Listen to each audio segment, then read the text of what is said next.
Deixa eu fazer só uma introduçãozinha e aí o Gustavo vai contar para a gente todas as novidades e as coisas que têm acontecido. Conforme eu tenho postado lá na nossa lista, nós estávamos numa triangulação, né? As do ERJ, a reitoria, na pessoa do Bruno Redondo, que está representando, é uma espécie de catalisador, né? E a procuradoria, nós estávamos nessas conversas. Então, tinha reunião marcada, a reunião era desmarcada, era uma coisa, às vezes, meio informal, porque o Bruno Redondo mandava mensagens para o Gustavo, enfim, se comunicava com o Bruno Redondo, assim, meio que pelo telefone, enfim. Ontem o Gustavo me falou que tinha novidade, eu fui lá nas do ERJ, nós conversamos e ele tem algumas coisas interessantes para contar para a gente. Eu vou passar a palavra para o Gustavo e depois que ele fizer uma explanação, eu acho que talvez uns 15, 20 minutos ele conta tudo para a gente, um pouco mais, né, Gustavo? Gustavo é o prolixo. Um pouquinho mais, 20 minutos. E aí vocês ficam livres para fazer perguntas a ele, enfim, a qualquer momento, tá bom? Pode ser assim, gente? Boa tarde, professor João. Bom, eu quero começar, primeiro, pedindo desculpas a todos vocês, em nome das do ERJ, assumir toda a responsabilidade por esse disse-me-disse. A diretoria tem sido incansável, aliás, as sucessivas diretorias das do ERJ têm sido incansáveis aí na solução desses problemas. Eu assumi esse departamento jurídico em março de 2012 e, portanto, poucos meses antes de vocês terem essa conquista da lei da DEA, que já era uma pauta bastante antiga, e a partir dali comecei a fazer um desenho institucional de um departamento jurídico que não ficasse ali enxugando gelo, nem só resolvendo problemas pontuais, mas sim que estruturasse a carreira e efetivasse direito, porque o direito é uma grande ficção, né? E a gente não basta constituir, a gente tem que efetivar e às vezes, dissolver conflitos no judiciário. E isso, assim, eu que trabalho com o direito coletivo, né, penso sempre que a gente tem que estruturar essa luta nas diversas frentes. Todos vocês sabem essas histórias de que as ações... estou recebendo aqui uma ação de 1990. Minha avó, há um tempo atrás, recebeu um precatório do meu avô de 1990. Enfim, então é um processo cuja ampulheta do tempo no jurídico é um pouco diferente, um pouco mais demorada. E para o direito coletivo, eu penso sempre, sobretudo nesse modelo que nós desenvolvemos dentro do ERJ, de trabalhar em todas as frentes para, primeiro, constituir o direito, depois efetivá-lo, às vezes, e não raro, a grande maioria das vezes, na verdade, fora do judiciário, porque ali a ampulheta do tempo ainda corre mais lentamente. Então, eu quero pedir desculpas em nome das do ERJ e assumir toda a responsabilidade, porque as diretorias são sempre muito firmes e muito corretas. Todas elas, inclusive, eu quero crer que nesse grupo tenha também colegas que foram das do ERJ. As do ERJ nunca deixou a peteca cair ao longo de toda a sua história, desde 1989. Bom, feito isso, é complicado, porque eu sei que a contagem, a ansiedade, né, e, sobretudo, não é uma ansiedade no sentido patológico, não, é uma ansiedade correta e justa, né, porque são vocês que estão sendo lesionados, e eu sei que o tempo ruge, e essa Sapucaí é grande, mas eu não posso... Às vezes eu quero imprimir uma velocidade maior, não consigo. Mas, enfim, como a professora Beatriz antecipou, nós estamos lá, desde essa última reunião, mantendo com a reitoria uma tratativa, sobretudo com relação àquela estratégia que nós tínhamos desenhado de fazer uma resolução no Conselho Universitário, alterando aquela que consolida a DE, para garantir que os docentes que se aposentaram até a vigência dela não tivessem que respeitar aquela regra que foi inovada naquela resolução, ou seja, não teria que ter ficado 5 anos. Debate vai, debate vem. Como a professora Beatriz falou, o chefe de gabinete do reitor, o professor Bruno Redondo, ele é professor de Direito da Faculdade Nacional de Direito, da UFRJ, então conseguimos manter um diálogo mais franco e sem muito prolegômenos. E então, o professor Bruno, primeiro, também tirou férias, viajou, enfim. Mas ele, até a sexta-feira, ele tinha encaminhado informalmente para a Procuradoria fazer uma análise prévia do texto que eu preparei da alteração da resolução, porque a reitoria insiste. E aí é uma discussão que a gente tem que sempre levar em conta, né? Porque a reitoria insiste que tem que haver uma regra de permanência de 5 anos, ou mínima que seja, para evitar eventuais distorções. A vida inteira foi 20 horas, depois as beiras de aposentar, pula para 40, e depois pula para DE, fica lá pouco tempo e se aposenta. Então, realmente, para corrigir eventuais distorções, porque isso aí também são exceções, né? Eu falei isso com o reitor, falei, pelo amor de Deus, né? Nós não podemos pensar em legislar, em administrar e efetivar direito pensando nas distorções, né? Vamos pensar no coletivo, mas tudo bem. Então, nós fizemos essa minuta, mantendo 5 anos, mas para vocês que se aposentaram antes da vigência, não teria essa exigência. Ontem, eu, por fim, consegui conversar com o Bruno, porque ele tinha me pedido até sexta-feira da semana passada.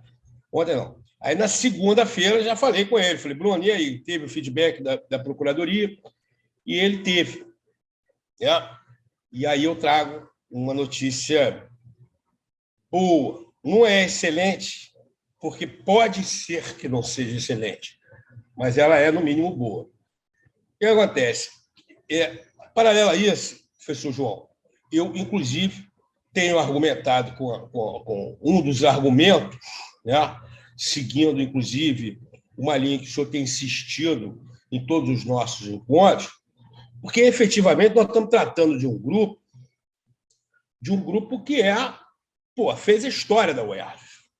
São os professores mais antigos e se aposentaram próximo à compulsória, numa compulsória, depois de se dedicar exclusivamente, praticamente, ao UERJ, participar de Prociência, etc., que não merece, sob o ponto de vista dos conceitos de justiça, quiçá do direito, mas também de justiça, ficar fora disso, né, depois de tantos anos. Então, a Procuradoria da UERJ ontem deu um sinal que aceita flexibilizar o entendimento. O que significa isso? Veja só. O entendimento deles é de permanência por 5 anos. A base legal é essa resolução que, se precisar atacar ela, já ataquei e é passível de ser atacada. Muito embora a gente tenha que sempre, como corpo social da UERJ, nos preocupar nas demandas contra a UERJ, não contra o Estado. Contra o Estado, governo, não sou contra, o Estado é o braço armado do caminho, mas contra a UERJ, que é a instituição que gosta de uma autonomia. Então, atacar uma resolução do Conselho Universitário sempre me incomoda, porque a resolução do Conselho é a expressão material da nossa autonomia. Mas tudo bem, tem limite, né? Não podemos ficar também aceitando qualquer coisa fora dos parâmetros da legalidade. Mas o entendimento é de que há a necessidade de permanência, seja pela essa base legal, que é essa resolução do Conselho Universitário, seja por um entendimento, até em certa medida, estapafúrdio da própria Procuradoria, querendo criar uma analogia entre os entendimentos do Tribunal de Contas da União, que consolidou o julgamento de que há necessidade de permanência por 5 anos no regime de dedicação exclusiva, no sistema federal. Eu digo que é estapafúrdio porque este entendimento é válido, em certa medida, para a carreira federal. A carreira federal difere da nossa em inúmeros aspectos. O mais relevante nesse caso é que lá não há o regime de 40 horas. Começa por aí. O regime da Lei 12.772 é de 20 horas ou dedicação exclusiva. 40 horas é uma exceção no plano de cargos dos docentes da União, vinculados às IFES. Inclusive, cursos que têm autorização para funcionamento em 40 horas são autorizados excepcionalmente pelos conselhos superiores das IFES, que tem que ser renovados sistematicamente. Então, lá no FRJ, por exemplo, há resoluções que duram de 3 a 5 anos, não me lembro aqui ao certo, que o curso de Direito, por exemplo, da UFRJ, pode ter docentes em 40 horas sem a dedicação exclusiva. Tá? E aí tem que ser instruído o pedido, mesmo que o curso tenha uma autorização, o pedido do docente, a alteração de carga horária de 20 para 40 ou a redução de 40 DE de dedicação exclusiva para 40, tem que ser comprovada pelo professor uma série de aspectos e requisitos previstos na resolução do Conselho Universitário da UFRJ. Então, é diferente do nosso, porque o nosso é de 20 horas, 40 horas e 40 horas com dedicação exclusiva. O que eles argumentam, o que o Tribunal de Contas argumenta da União, é que na alteração do regime de trabalho de 20 horas para DE, porque, lembra, não há 40 horas, é 20 horas ou dedicação exclusiva. A alteração deste regime de trabalho implica na alteração das funções do cargo, propriamente dito. O cargo de docente, que prevê a indissociabilidade entre ensino, pesquisa, extensão e administração, no regime de 20 horas, determinadas funções do cargo não são exigidas. Por exemplo, a administração. Por exemplo, a própria codificação da pesquisa e da extensão.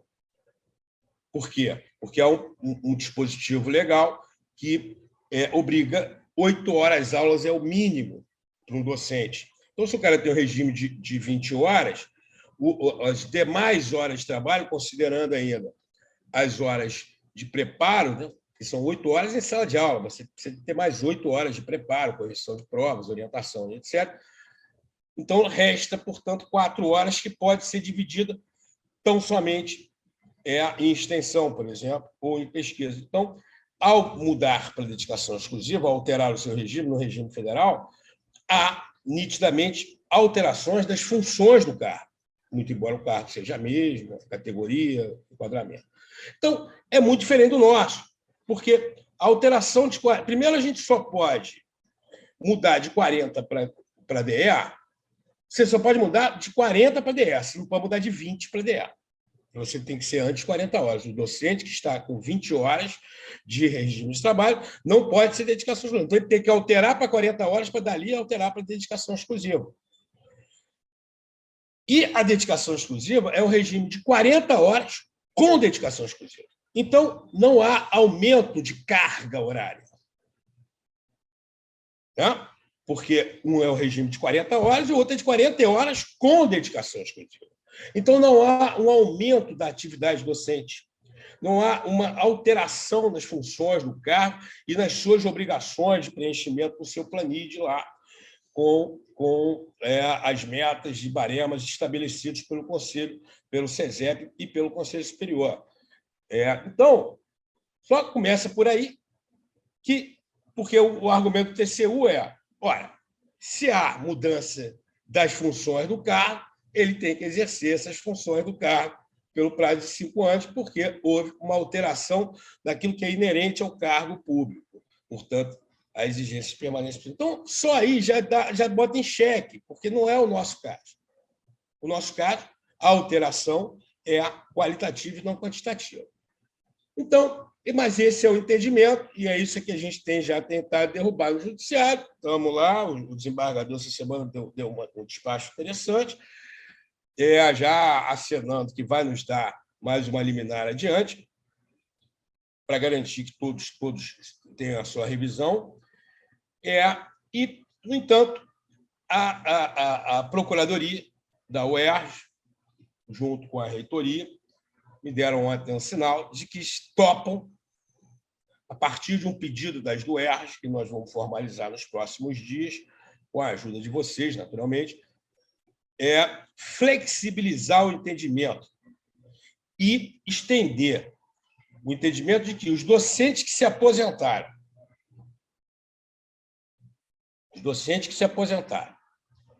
na compulsória, ou próximo a ela, e não contaram com 5 anos de exercício do regime de trabalho previsto na lei, porque não teve lapso temporal, não houve os 5 anos. Né? Eu me aposentei antes de 5 anos da própria vigência da lei, portanto, da própria alteração do regime. Comprovarem que, no período anterior a isso, então vamos lá, a pessoa se aposentou com 3 anos de dedicação exclusiva, porque chegou à compulsória, fez lá os requerimentos e aposentou. Então, nesses 2 anos anteriores, ao regime, se comprovar que ele era dedicação exclusiva, por exemplo, pró-cientista, como o professor João sempre lembra, por exemplo, pró-cientista, eles vão firmar o entendimento de que esse docente tem direito à revisão para constar no seu provento o regime de trabalho de dedicação exclusiva, independente de não ter permanecido por 5 anos, comprovando que no período anterior... É o mecanismo utilizado. Eles vão utilizar esse mecanismo. Pois é. Aí nós vamos partir para dentro da otimização disso. Como é que nós vamos otimizar? Eu ontem conversava com a professora Bia, pedi para ela ir lá nas do ER, para eu mostrar para ela tudo isso, como é que eu estou pretendendo, e fiquei de realmente entregar, antes da reunião, o formulário que eu vou entregar depois da reunião, ainda hoje, um formulário que vocês vão preencher. Então, como é que nós vamos fazer? Eu vou preparar uma espécie de ficha em que vocês vão preencher, basicamente com os seguintes dados: nome, matrícula, processo de aposentadoria, portaria, essa coisa toda. E eu ainda estou desenhando isso na minha cabeça, vocês me desculpem, porque ontem eu ia fazer isso ontem à noite, mas voltei pilhado da rua, acabei não fazendo. E hoje de manhã eu já tinha um outro compromisso. Mas, de qualquer sorte, e aí pode ser comprovado isso, que o professor vai responder essa questão.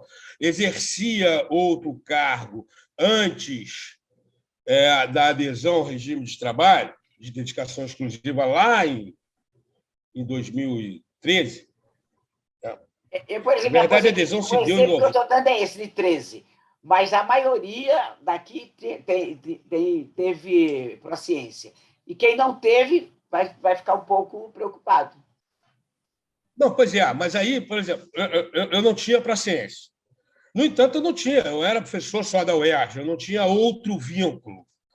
Tá. Como é que nós vamos comprovar esse outro vínculo? Por exemplo, imposto de renda.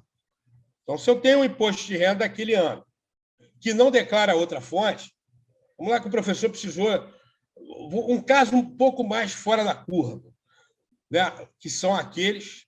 Nós temos 2 casos aqui nesse grupo. Um que se aposentaram nos primeiros meses da DER, fevereiro de 2013. Né? Tem um professor querido lá da Química que se aposentou nessas condições. Você porque também. Meu aniversário era em fevereiro, tive que sair. Então... 2013. Então... E continuei trabalhando. Por exemplo, e continuei vinculada. Até hoje. Por exemplo, o imposto de renda dos anos de 2008 a 2013, que comprova que você não tinha outro vínculo, independente de ter procedência ou não. Entendi. Será documento suficiente provar que você não manteve outro vínculo e que, portanto, era, de fato, dedicação exclusiva. Eu falava com a Bia, a diretoria toda festejou, parabéns, mais um avanço, coisa e tal, mas eu quero crer que ainda vai ficar, pode ser que ainda fique alguns poucos docentes que não consigam comprovar isso. Que tinham não vai ser muita burocracia, não, Gustavo? Não, não. Só se a UERJ oferecesse o documento. Você tem que cavucar tudo isso de novo? Está tudo isso na UERJ, pois? Não, eu não vou contar com isso, não, professora, porque se eu ficar esperando a UERJ alguma coisa, olha quanto que demora a instrução disso. Sobretudo a SGP, que seria o órgão mais adequado, porque tem a guarda dessas fichas funcionais, né? Muito embora a gente poderia utilizar outros órgãos, a COPAD, enfim, as próprias plataformas de pesquisa lá da Pró-Reitoria de Extensão, da Pró-Reitoria de Ensino, o próprio departamento, às vezes o departamento tem. Mas eu não vou utilizar essa demanda burocrática, não. Eu vou preparar essa ficha, uma ficha simples, com essas informações, vocês vão preencher e me mandar de volta com os documentos que vão estar disponíveis lá nessa ficha para você anexar tudo em PDF, no arquivo e tal. E aí as do ERJ vai fazer... Só um minutinho, Gustavo, dá licença. A Narcisa está perguntando, e quem já era aposentado pelo INSS, isso implica alguma coisa? Não. A acumulação de proventos não implica inferimento de DE. Porque a quem está aposentado, como diz o próprio terminologia técnica, ele está inativo naquele vínculo. Então, se ele é inativo, o que não permite o regime de trabalho de dedicação exclusiva é a atividade profissional, remunerada ou não, em outra atividade. E então, mesmo para o cientista não podia ter outro emprego. Posso tentar... quer dizer, posso tentar só esclarecer isso aí, Berna? Só rapidinho. Eu acho que, assim, até com base nessa pergunta que a pessoa fez, eu acho que, assim, o que consta da dedicação exclusiva não é a pessoa não ter outra fonte de renda, é a pessoa não ter outra atividade laboral. Então, por exemplo, se a pessoa recebe um aluguel, também não tem problema nenhum. Isso não fere a DE. Né? Então, como aposentadoria, como outros proventos. O que feriria a DE era outra atividade profissional apenas. É isso, né, Berna? Perfeitamente. Ele pode ser, inclusive, sócio de empresas. Ele não pode ser sócio administrador, porque o sócio administrador requer atividade funcional, laboral. Tá? Tem que administrar a própria empresa, mas ele pode ter ações na Bolsa. Tá? Gustavo, isso vai para o Consune? Não, nem vai precisar ir para o Consune. Nós não vamos mexer com o Consune. O que está acertado eu vou fazer... É lógico que eu vou fazer essa petição, eu vou mostrar a vocês até antes de protocolar, mas eu vou dar um chutezinho na canela, né? Porque não é por tudo bem, vamos resolver, e etc. Pode ser que 2, 3, 4 fiquem fora, mas eu também quero já afirmar, desde já, aqui no rodapé em caixa alta, um footnote, que esses professores eu vou continuar de braço dado, onde eu vou conseguir, nem que seja no judiciário, nem que seja nas outras medidas que eu estou adotando, para conseguir também estender esse direito a eles.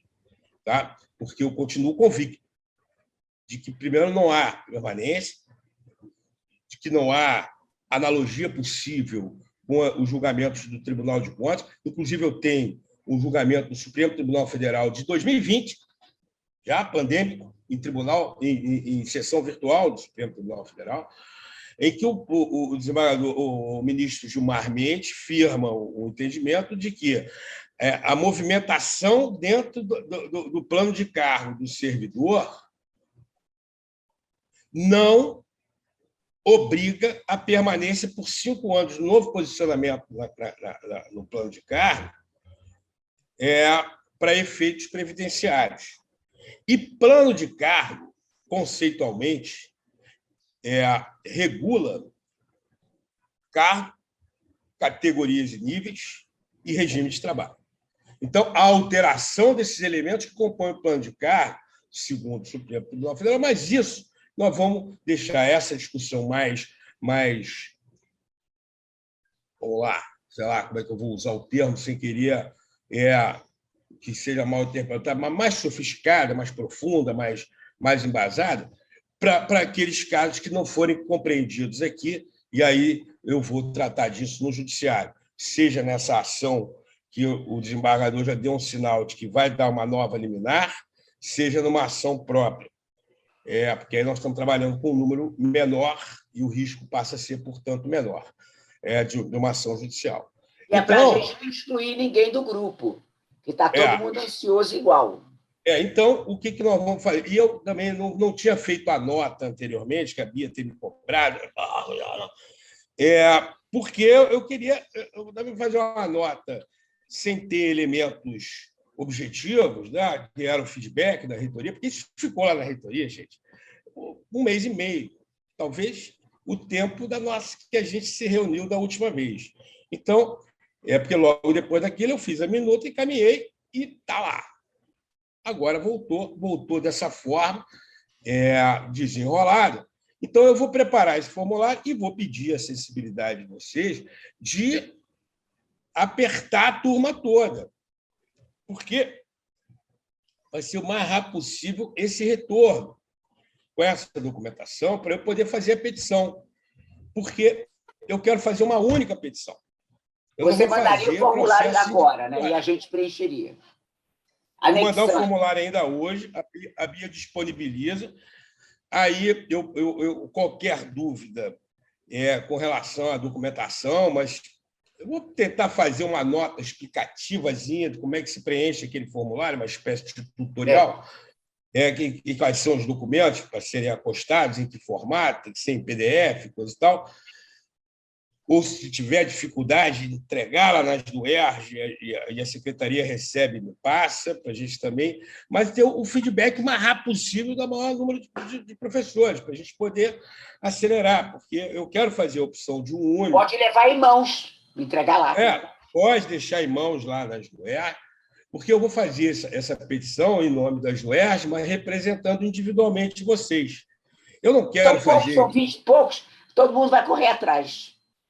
Vai correr atrás. Então, assim, sensibilizar essa turma para vocês serem o mais rápido possível no retorno disso. Por quê?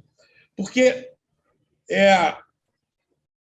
eu não quero fazer indivíduo. Vamos lá. A professora Maria Tereza entregou hoje mesmo e eu preparo a Maria Tereza e entrego lá. Não, tem que ser tudo junto. Eu não quero fazer isso para não dar tempo.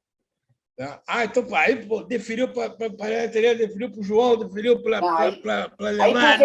Aí o outro remanescente entrega a documentação e aí correu o risco deles mudarem o entendimento, etc. Pulveriza, tem que ter junto. Da gente ter tratamento desigual para situações que são iguais.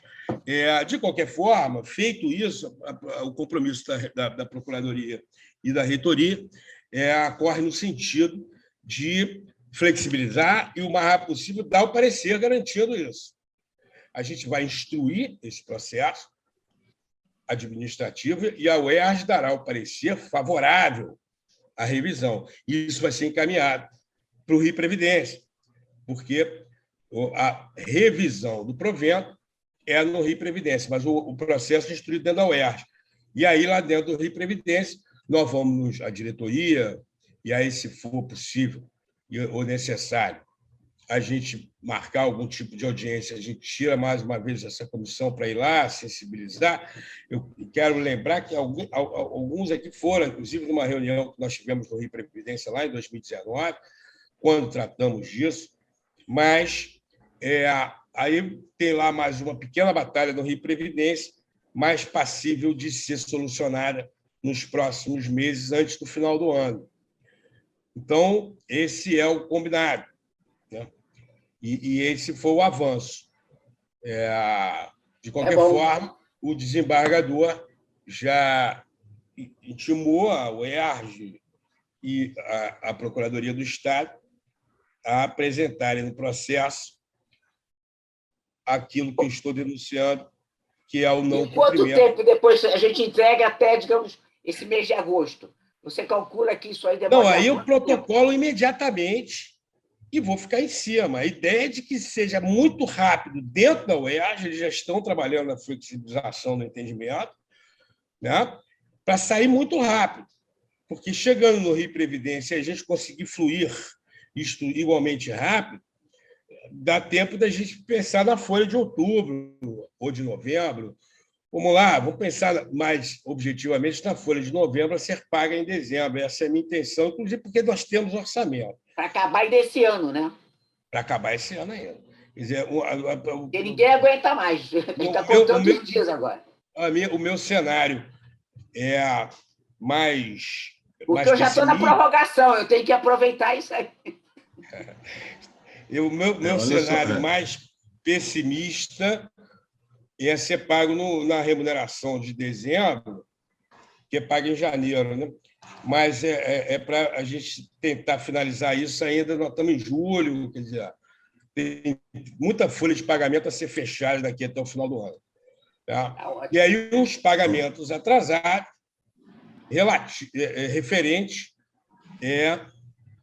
a janeiro de 2019. Gustavo, eu posso comentar só duas coisinhas para você? Bom, primeiro é o seguinte, esse é um caminhamento que eu quase um ano que eu venho encaminhando dessa forma. Eu fiz alguns contatos, porque eu perguntei do Consune. Eu fiz uns contatos com 2 conselheiros, que eu não vou dizer quem são, e o entendimento no Consune não era tão favorável a nós, no sentido de não contar os 5 anos. Tá? Não é mesmo. Eu achava que era mais e não é. Essas 2 pessoas me disseram, e o argumento é esse que você falou, na verdade, que é um argumento vigente. Eu me lembro bem, na época que se editou o DE, várias pessoas criticaram a DE, no sentido de que, e de uma certa maneira, eu também, né? Embora logo depois fui DE, mas, na verdade, é o seguinte, porque a DE não traz nenhuma exigência. Né? A única exigência é que você não tem outro emprego. Mas, em termos de regime de trabalho, ele na realidade, ele não muda a tua realidade, que é o que você acabou de falar mesmo. 40 horas, as atividades são as mesmas. Então, e eu não vou falar nada de ninguém, eu acho que faz parte, mas eu conheço algumas pessoas que realmente não mudaram nada, viraram DE e continuaram como eram, para o bem ou para o mal. Né? Você não precisa ser DE para trabalhar muito, mas enfim. E no caso do regime de trabalho do Prociência, na verdade, ele tem, embora é difícil falar isso, né, mas ele tem uma diferença mortal em relação a quem é DE. Né? Ele exigia que você fosse DE, uma exigência, embora não existisse na estação. E a gente formalizava isso. Todos nós temos um documento que você assinava e todos os anos você ia lá e levava o seu imposto de renda para mostrar que você não tinha outro emprego. Mas o regime de trabalho de DE, para você continuar como DE cientista, você tem uma exigência de uma atividade muito grande. Se você não tiver, você perde. Então, tem uma diferença sutil bem importante, na verdade. Agora, então, eu acho que são assim. E acho que esse caminho, mesmo se tiver precisado de um apoio no Consune, eventualmente, da própria reitoria pode se sentir mais confortável, qualquer coisa assim, esse caminho, provavelmente, ele é um caminho que vai funcionar bem. É porque ele está bem objetivo. Está substituindo um regime por um outro. Então, não está dizendo, não precisa do SINC. Professor João... É outra forma do SINC. Eu quero, professor João, como eu já repetidas vezes conversei isso com você, esse era um argumento que estava, em certa medida, na manga da camisa para utilizar isso sob o ponto de vista do que é justo e do que é correto. Porque, efetivamente, correto, sob o ponto de vista da legalidade, depois que o regime de trabalho é regulado, portanto, só depois de 2013. Mas, sob o ponto de vista da justiça, que é, na verdade, a atividade fim da lei, é a justiça social. Tá?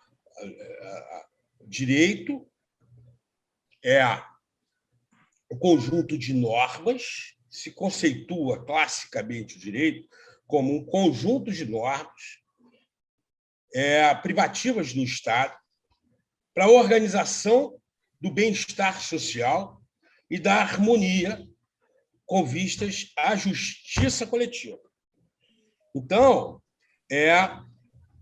esse argumento era um argumento muito mais para a consolidação do conceito de justiça do que de direito, propriamente dito, porque não existia no ar. Né? Então, foi lançado no momento oportuno, e só que a UERJ sucumbiu a esse argumento e achou como uma saída para resolver esse último problema. Porque, efetivamente, estamos tratando aqui, apesar de ser a nata remanescente. É como se aquele leite, antigamente, eu não sei se o Leandro viveu essa época em que o leite você fervia, ele dava nata. CCPL. Agora não. Então, você tinha o leite A, B, C. Nem dá nata. Outro dia eu fui usar uma porcaria de um leite aqui para fazer uma coalhada. Botei vinagre, botei limão, e o negócio nem talhou de tão porcaria que são os leites hoje em dia. Mas a nata é aquela coisa que dava em cima do leite. Você tinha que ficar de olho, porque senão transbordava, não sei o que, ficava aquela... Vocês, é como se esse pote tivesse ao contrário, porque vocês são a nata, mas vocês são os remanescentes lá embaixo, como se a nata ficasse para o último. Então, como eles sucumbiram a esse argumento aqui e agora, não vai precisar ir ao Conselho Universitário, professor.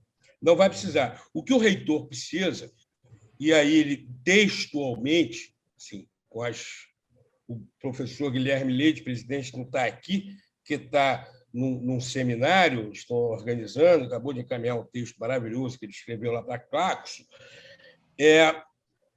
ele faria coro ao que eu vou relatar aqui. O reitor virou para mim e falou assim: Gustavo, te respeito muito, gosto muito do seu trabalho, é inquestionável o avanço que a categoria teve, etc. Mas eu, como reitor, tenho segurança jurídica? Para fazer isso que você está me pedindo. 2, eu vou responder por isso, meu CPF? Eu falei, olha, segurança jurídica, eu, na minha opinião, só tenho. Você tem que conversar isso não é comigo, é com a sua procuradoria. Com relação ao seu CPF, o senhor vai responder? Pode ser que sim. Mas eu quero que o senhor saiba que, quando o senhor sair da reitoria, o senhor continua professor da UERJ, assistido por mim, e eu estarei obrigado com o senhor defendendo a prática desses atos. O que lhe dá segurança jurídica para a prática do ato é o parecer da procuradoria dele. Então, vindo o parecer, não é necessário submeter ao seu conselho universitário, porque no conselho universitário, a ideia de ir ao conselho universitário era para alterar a normativa do próprio conselho universitário. Aqui não estamos alterando a normativa nenhuma, estamos alterando um entendimento pretérito da procuradoria, que vai ser flexibilizado para atender, sob o ponto de vista do critério de justiça, aqueles docentes que se aposentaram em virtude da proximidade da compulsória.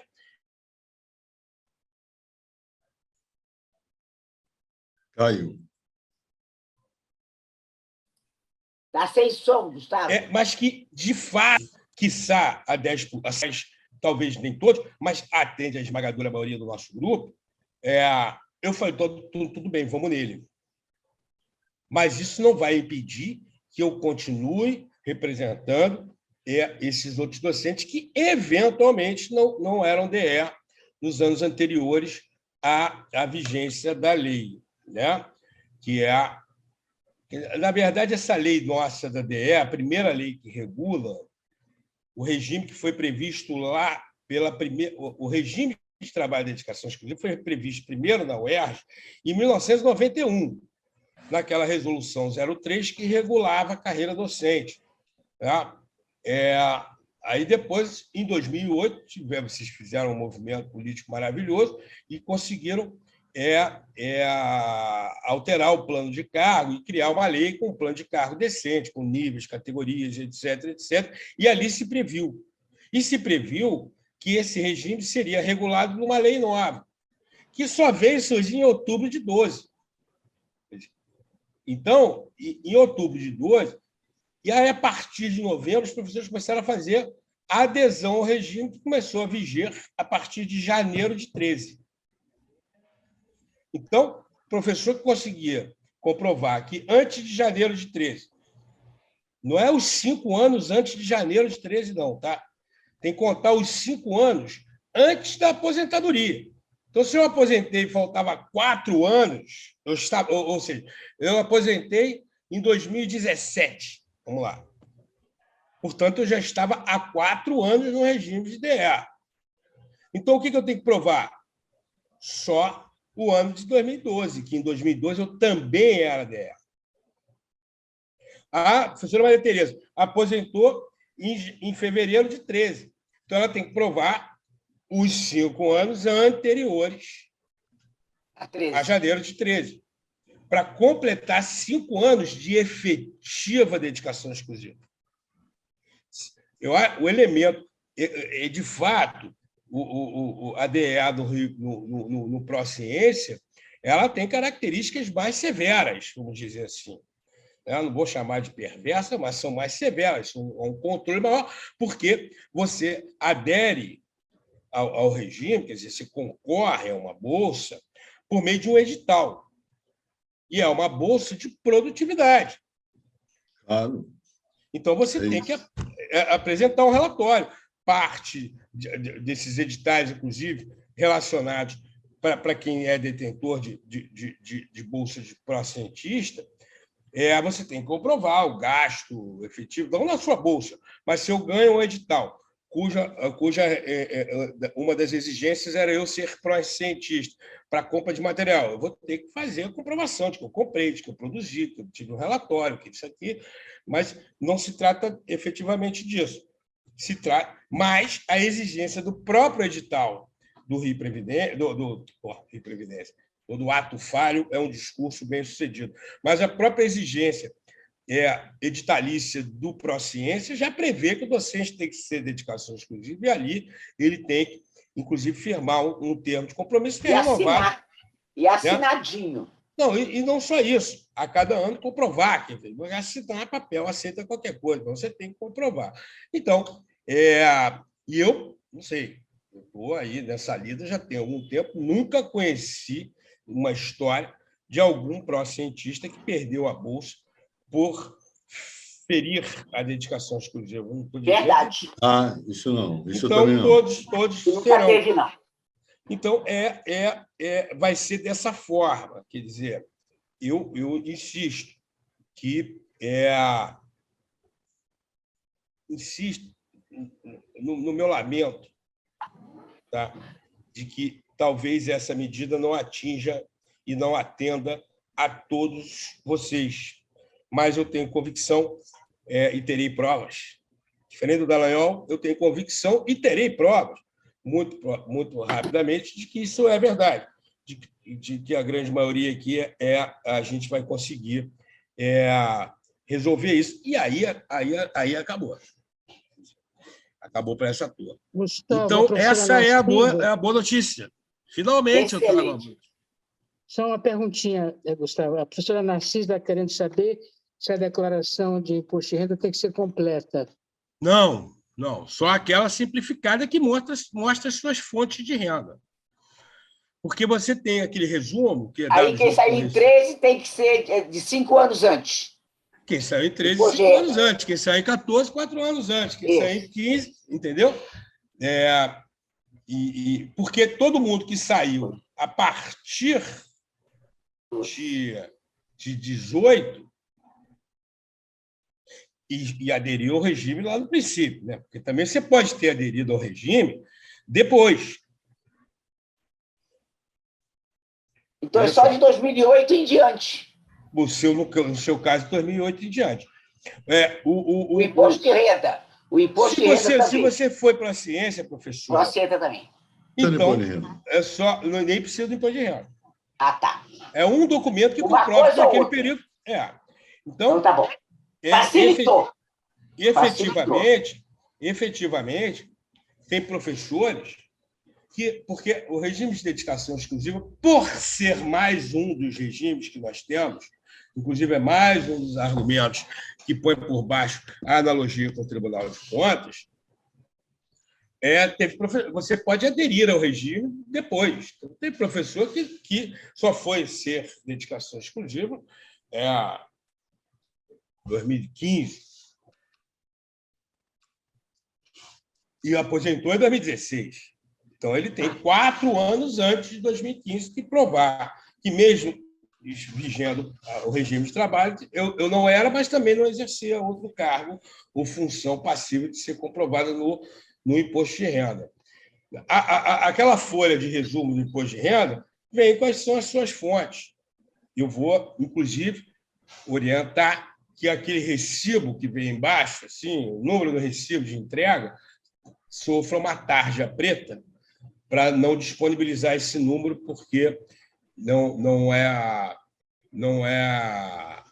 salutar que vocês publicizem esse número, mesmo sendo para a administração pública. Então, vai ser dessa forma. E agora, se a gente conseguir, hoje ainda é quarta-feira, aí até o final dessa semana, no princípio da semana que vem, colher todos os documentos, só que a gente vai ter que pensar, eu vou ver com a Beatriz e com o Leandro, qual é o melhor deadline. E aí talvez converse com vocês, aí vocês veem quanto tempo precisa para organizar essa papelada e se comunicar com todos. Aqueles que tem muitos que nem sempre vêm à reunião, tem outros que nunca vêm à reunião, mas certamente está lá no grupo de vocês, mas é importante essa sensibilidade, porque o atraso de um pode vir a retardar a vida mais ainda de todos. Porque é importante passar um documento sucinto do que aconteceu agora. Precisamos tais documentos. Precisaria explicar tudo. Mais do que isso, eu acho que a gente tem que estabelecer um prazo. Um prazo. Né? Então, efetivamente, professores, é isso. Quer dizer, porque as do ERJ insiste, e aí, na verdade, é também uma orientação do seu coordenador do departamento jurídico, que a gente faça isso de maneira coletiva. Eu quero evitar ao máximo que a gente individualize, né? E para não dar espaço para interpretações. E a própria associação do ERJ já tem um caráter coletivo. Não, pois é, mas eu posso, professora, entrar, porque eu vou nominar na petição as do ERJ representando a professora Maria Tereza, o professor João, professor, entendeu? De acordo com a documentação anexa que comprova, considerando aquilo, eu vou fazer lá a petição. Então, é importante que a gente... O ideal, né? Vamos trabalhar com o conceito de felicidade ideal, que a gente entregue de todos, né? De uma paulada só. Mas é isso que o professor não falou, a gente tem que dar um deadline, porque eu também não posso ficar esperando, igual o Pedro Predeiro, esperando o aumento para o mês que vem, a gente precisa do aumento para o mês passado. Então, conforme for, a gente dá um deadline aí, até a semana que vem, vamos lá, imaginar aí o final da semana que vem, quinta-feira, para poder já na sexta da semana que vem eu protocolar. De bom tamanho. E aquele que eventualmente não entregar, e entregar retardatariamente, depois. Mas, efetivamente, é importante que vocês todos sensibilizem os colegas a importância de que a gente faça isso coletivamente. E desse ponto que chegamos, né?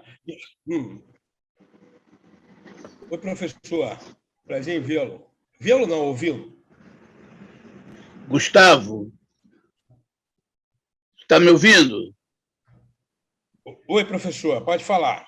É o seguinte, que quando entrei no grupo, agora você já tinha começado. E eu não estou entendendo porque é importante que os que têm dedicação exclusiva estivessem no regime de proficiência, porque não é isso, eu fui proficientista, mas eu ia aposentar em 2009. Mas a UERJ... Então, eu desfiz meu laboratório em 2009, e continuei dando aula. E, por isso, eu saí do regime de procentista. E mas eu continuei dando aula. E acabou que, em 2013, instituíram a dedicação exclusiva e eu fui colocado como na dedicação exclusiva. E tive que aposentar em 2015 compulsoriamente. Então, como é que eu não estou entendendo por ter chegado... Então, professor, eu não estou entendendo quais são os problemas que eu tenho que solucionar. Entendi, professor. Deixa eu te explicar.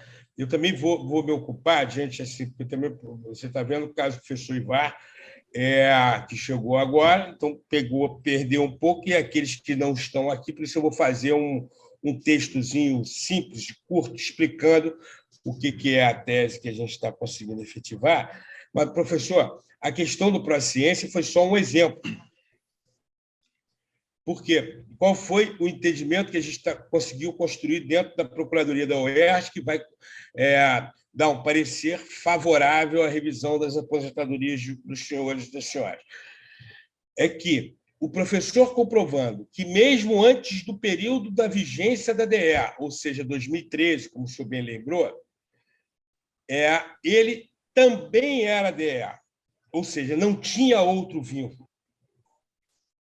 Então, o senhor, por exemplo, aposentou em 2015. O senhor é DE desde 2013. Esses 3 anos antes da vigência da DE e, portanto, 5 anos antes da sua aposentadoria, o central aqui é a gente comprovar que, nesses 3 anos antes da vigência e que compõe esse quinquênio anterior à sua aposentadoria, o senhor também era, de fato, DE. Ou seja, não tinha outro vínculo. O Pró-Ciência serviu aqui como exemplo porque ele é um documento que esgota. O cara, para ser Pró-Ciência, ele tem que ser DE. Mas há outros elementos a provar isso. Por exemplo, o seu imposto de renda dos anos de 2012, 11 e 10, que comprova que o senhor não teve atividade. Não é que você não teve receita, porque no seu imposto de renda você pode ter recebido outra bolsa do CNPq, por exemplo, pode ter recebido uma ação judicial, pode ter recebido aluguéis, créditos de ações. O senhor, então, com um sujeito muito rico, cheio de ações, né, professor? Então, isso tudo pode estar. O que tem que estar como fonte pagadora de atividade exclusivamente a UERJ. Então, o Pró-Ciência só serviu como exemplo, porque é um exemplo que simplifica a resposta. Mas qualquer outros meios que comprovem, e aí o imposto de renda é infalível da mesma forma, que comprove que nos anos anteriores ao ingresso da DE e que compõe esse quinquênio anterior à sua aposentadoria, o senhor, de fato, era DE. Eu digo que o imposto de renda é, não raro, infalível, assim como é o Pró-Ciência, mas pode ser que no imposto de renda apareça lá alguma fonte que a gente tenha que justificar que aquela fonte não foi decorrente de trabalho. Empregatício, né? Então, vamos lá. Recebi direitos autorais, recebia um precatório. Isso tudo está lá no seu imposto de renda, porque ele compôs a sua renda naquele exercício financeiro. Mas essa fonte... Então, a única cautela... Quer dizer, quando a gente falou do processo, o processo encerra. O imposto de renda encerra ponto 2. Mas pode ser que a gente tenha que juntar outros documentos para justificar isso. Qualquer documento será válido. Beatriz, depois eu queria a palavra. Pois não, Guilherme. Posso falar? Pode ser. Não, professor, pode falar, pode falar. Bem, Gustavo, eu sempre gosto da sua argumentação, né, tanto oral quanto escrita, né? Eu já falei isso uma vez e repito, tá? Suas petições são brilhantes, inclusive a sua última petição, você incluiu na ação lá de inconstitucionalidade, né, requerendo ao desembargador Custódio que cumprisse, que a UERJ cumprisse, né, o que foi determinado, né, e que brilhantemente você escreveu, tá? Mas eu ainda acho que o cerne da questão não é por aí. Eu acho que o cerne da questão não é porque eu estaria fora dessa exceção que você colocou, eu não estou advogando em causa própria, não, porque eu acho que é uma questão simplesmente de verificar a questão que o professor João sempre cita, né? Tá? Quer dizer, se eu tenho um regime, se eu passo um mês antes de me aposentar de 20 horas para 40 horas, eu levo 40 horas. E, no caso da DE, eu não levo. Eu tenho vários professores, eu não vou dizer nome, mas de várias instituições, principalmente Colégio Pedro II, tá? Instituto Federal de Educação, que simplesmente fizeram isso. Tá? E estão aposentados até hoje, levando todas as gratificações. Não e mais, professor, só um minutinho. O inverso também é verdadeiro. Porque eu acompanho uma professora aqui que ficou a vida inteira como 40 horas, foi compelida a baixar o regime porque assumiu um cargo de direção no Pedro II, então lá ela era 20, teve que pular para 40. Aí a UERJ, em vez de falar para ela, aposenta e depois assume lá, falou, não, a senhora reduz aqui. Aí ela reduziu para 20 e aposentou com 20. A vida inteira. Então, aí que equilíbrio é esse, né? Aí, quer dizer, não existe, eu acho que é o cerne da questão, porque se é um entendimento, o entendimento da Procuradoria da UERJ, você mais do que ninguém que atua junto a ela, eu também, porque tenho várias ações contra a universidade, desde o pagamento das licenças prêmios não gozadas e não pagas de forma pecuniária, né? Entre outras, né? Já ganha, na altura de precatórios, né? Com a Procuradoria-Geral do Estado, sempre dando parecer contrário a tudo que a gente pede, mas já ganha, várias ações ganham. A Procuradoria da UERJ sempre ela bloqueia, sempre tem um entendimento contrário. Tá? Uma época atrás, eu não vou dizer o nome do reitor, mas chegou até a entrar com ações criminais contra até pessoas da UERJ, né? Um grande amigo meu, das do UERJ, que foi presidente das do UERJ, tá? O reitor mandou entrar com ações até criminais de injúria, calúnia, difamação, um verdadeiro absurdo. Tá? Mas eu acho que tudo bem, se isso resolver a questão de vários professores, tá? Se isso for resolver a questão, ótimo, é mais uma tentativa administrativa de reduzir, tá?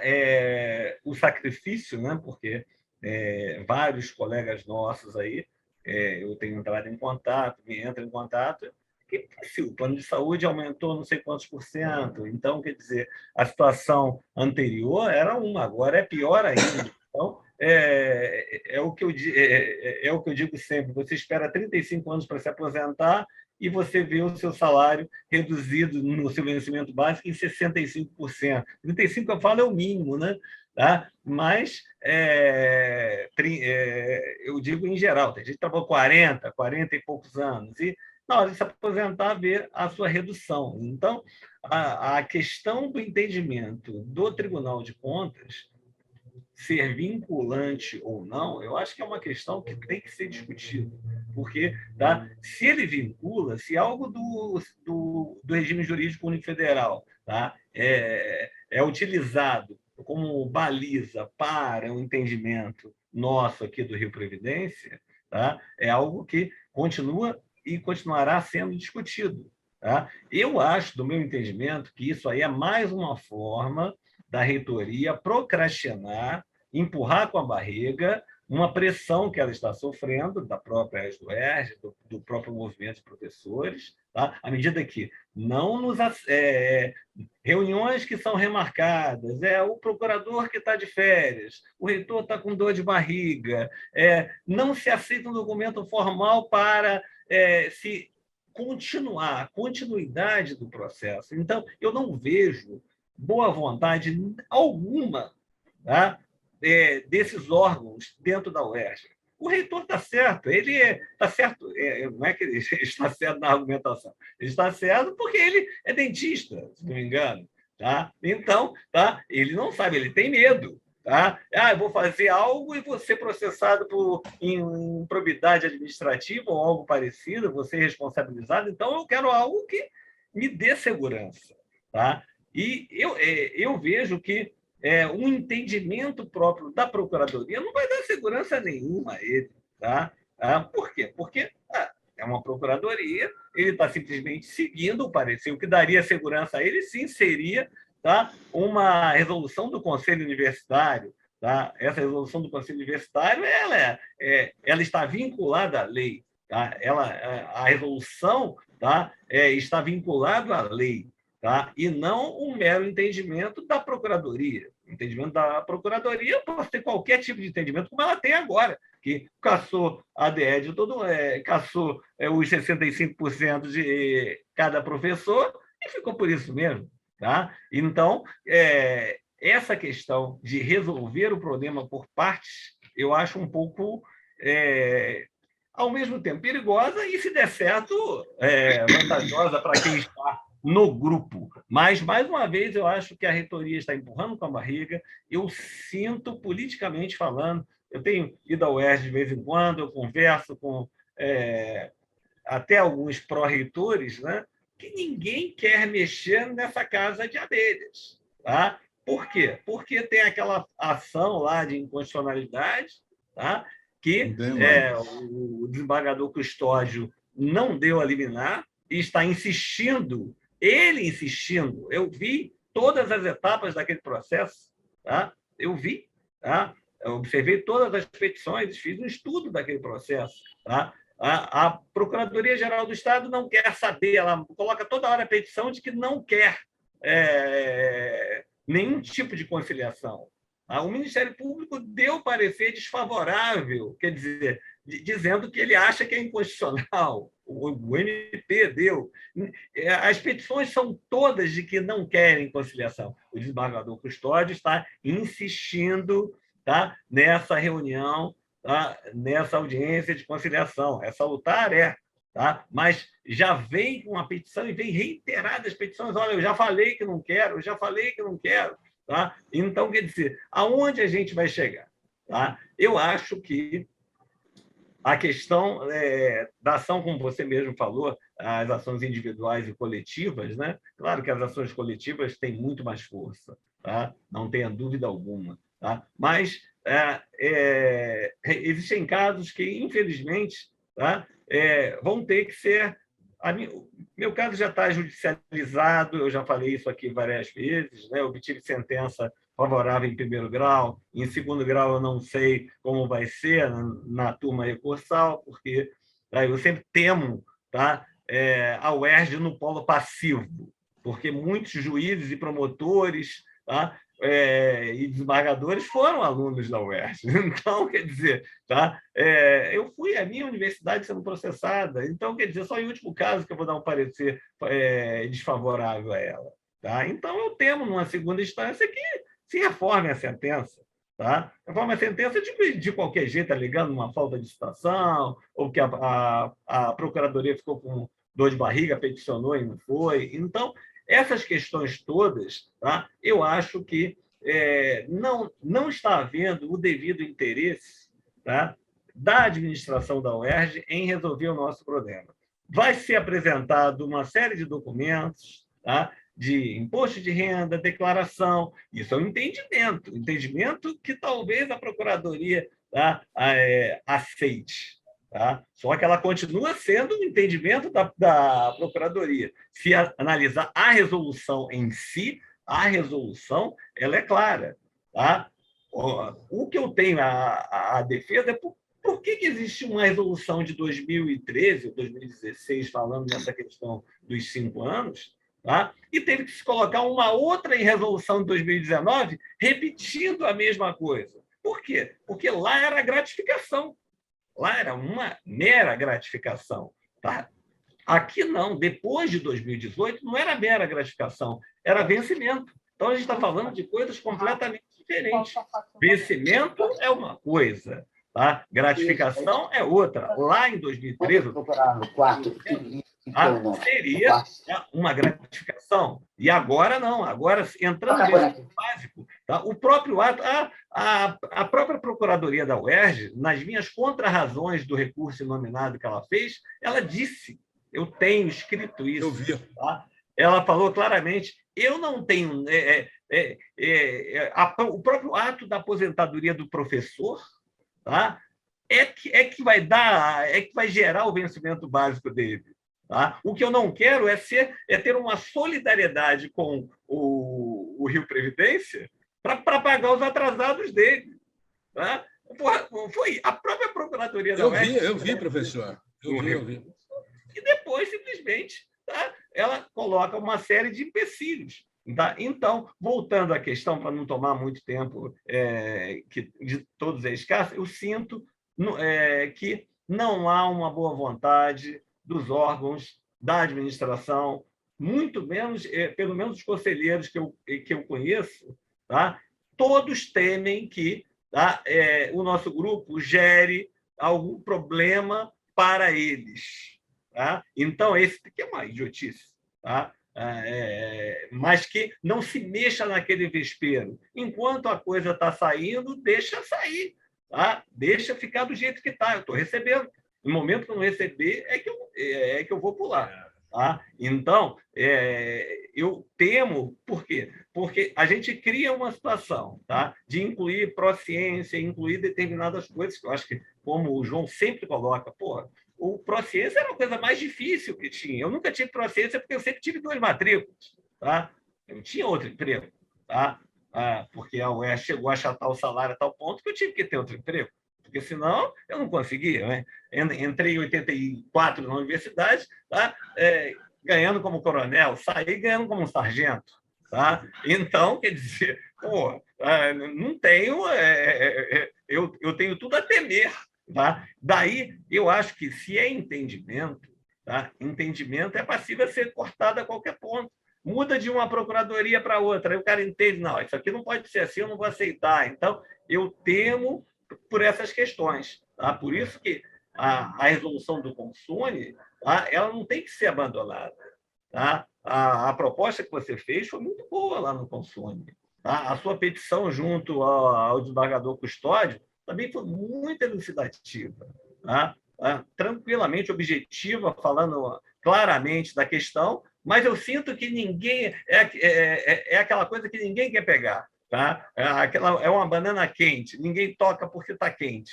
Tá? E eu sinto que isso é mais uma forma da reitoria empurrar com a barriga, aí ela está dando uma satisfação tanto para você, eu falo as do UERJ, que é um órgão de pressão nossa, tá? e desses professores, porque tem muitos professores, tem professores até que são vizinhos do desembargador Custódio, que já passaram esse problema para ele. Tá? São vizinhos. Por coincidência, existe um professor no grupo que é vizinho, quase que vizinho dele, na mesma rua, já passou esse problema para ele. Tá? Então, eu temo por esses entendimentos. A gente entende até aqui, a gente vai entender que o pró-ciência ou quem tinha até determinada coisa, a gente estabelece parâmetros. Tá? E depois, novo entendimento vem, e depois tem que devolver aquilo que ainda recebeu. Aí uma loucura. Tá? Vamos lá, então, mais uma vez, Gustavo, eu acho que não quer a administração nossa, não quer resolver o nosso problema. Nós somos um verdadeiro empecilho, tá? Nessa questão. Ninguém quer tocar porque teme que isso vá refletir em relação aos que já se aposentaram e aos que vão se aposentar. Então, a resolução do Consune que você colocou, tá? Que você conversou, que você ia passar para a reitoria, tá? Eu acho que ela continua sendo válida. Tá? Se derem, se o Consune verificar que não é assim, se ele parecer desfavorável depois de passar pelas comissões, tá? Aí é só a área judicial mesmo e pronto. Tá? Mas tá? Eu sinto que nós estamos sendo aquela coisa, né? Fritos em banho-maria. Tá? E eu sinto isso pelas conversas que a gente tem aqui no Zap, que várias pessoas até são ficam um pouco zangadas, né? Ao falarem determinadas coisas. O grupo não tem pressão, não há reunião presencial, tá? Não se tem o tete-a-tete, o olho a olho, a gente tem que fazer uma pressão, tal, tá? Mas é isso que está acontecendo. Tá? Estão nos cozinhando em banho-maria. Vai ser uma série de documentações, vão ser uma série de documentações apresentadas, aí daqui a pouco tá, vem outro entendimento. Eu não estou querendo... Conclua, por favor, professor, conclua. Eu não estou querendo reduzir, tá, possibilidades, não, mas o que eu pressinto, tá, é que não há interesse em resolver administrativamente essas questões. O que o reitor quer é uma decisão de cima do desembargador custódio, tá? Ou de um juiz qualquer que mande, aí ele vai dizer, não, estou cumprindo a determinação de cima, eu não estou cumprindo entendimento de nada. Que o juiz falar para cumprir, eu cumpro, senão, não cumpro. Eu deixei para falar agora, porque eu gosto de ouvir todo mundo, para depois tá, fazer uma emanação de ideias aqui. Mas eu sinto que não não resolve o problema e a gente vai estar reclamando que não foi resolvido absolutamente nada. Tá? É isso que eu penso. Deixa eu só fazer uns breves comentários, professor Saboia. Depois eu queria falar também, doutor Gustavo. Tá. Veja só, professor, eu concordo contigo que realmente tem sido pasta, feito muito esforço. É um bolo. Professora Maria Tereza. Tem que desligar o microfone, professora. Desculpe. Eu compreendo esse sentimento, acho legítimo, justo, e acho realmente que poderia ter merece um empenho maior institucional na defesa desse direito de vocês, que aparentemente é um direito individual de poucos professores, 25, mas é um direito coletivo, de um corpo, de uma parte do corpo social. E a UERJ, o professor Roberto Lerrer, ex-reitor da UFRJ, é meu cliente, meu amigo pessoal e meu cliente, e há muitos anos. E a reitoria do Roberto, enfim, teve aquele episódio que foi a crônica de uma morte anunciada, que foi o incêndio aqui no Museu Nacional. E o Museu Nacional não parou, os professores não pararam de fazer pesquisa, ter um realinhamento dos financiamentos para recuperar o museu, etc. Mas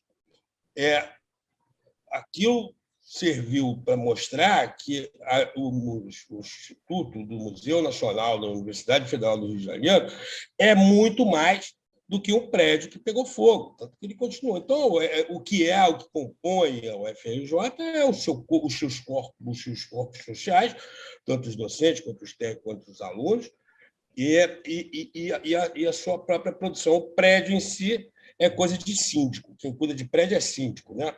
Então, efetivamente, eu acho que merecia. Vou contar um episódio para você, professor Saboia. Existe a AGU, Advocacia Geral da União, se organiza em súmulas. Súmulas são aqueles entendimentos reiterados que vai ser adotado, então ele edita súmulas, que todas as procuradorias da AGU podem se usar aquilo como uma fonte de direito. Olha, se a AGU já entende isso, a súmula, eu aplico essa súmula, não tem que ficar discutindo o sexo dos anjos. A súmula 01 da AGU foi num processo iniciado na minha procuradoria, porque eu fui procurador-geral de uma universidade federal durante 4 anos, eu fui membro da AGU como procurador-geral de uma universidade federal. E ninguém queria resolver aquele pepino, que chamava-se 28,86%, que foi um aumento dado no governo Sarney só para os militares. E aí houve uma enxurrada de ações, determinações. Você acha que não? Aí é isonomia. Servidor público é servidor público. Civil ou militar não existe mais essa diferença, já acabou. Então, conseguiu uma série de decisões judiciais. E eu ficava, assim, da minha procuradoria, com aquela enxurrada de processos individuais, coletivos, múltiplos, etc. E aí porque é muito mais cômodo para a administração pública receber uma ordem judicial, sem dúvida nenhuma. O sistema funciona assim. Por exemplo, nesse caso nosso, eles têm que abrir dentro do sistema uma rubrica que permita fazer a revisão do provento de vocês a partir desse novo entendimento. Correto? Então, eles têm que operar o sistema, que no Rio de Janeiro chama-se SIG-RH, mas na União chama-se SIAP, eles têm que operar. Quando vê uma decisão judicial, tem uma rubrica dentro do sistema, no SIAP, que você digita ela e o sistema inteiro abre, independente se tem legalidade ou se não tem legalidade. Se vê uma decisão judicial mandando cortar o cabelo do professor João, tem que ser cumprida. Mas, porra, não tem cabelo. Não interessa, é uma decisão do sistema, tem que abrir.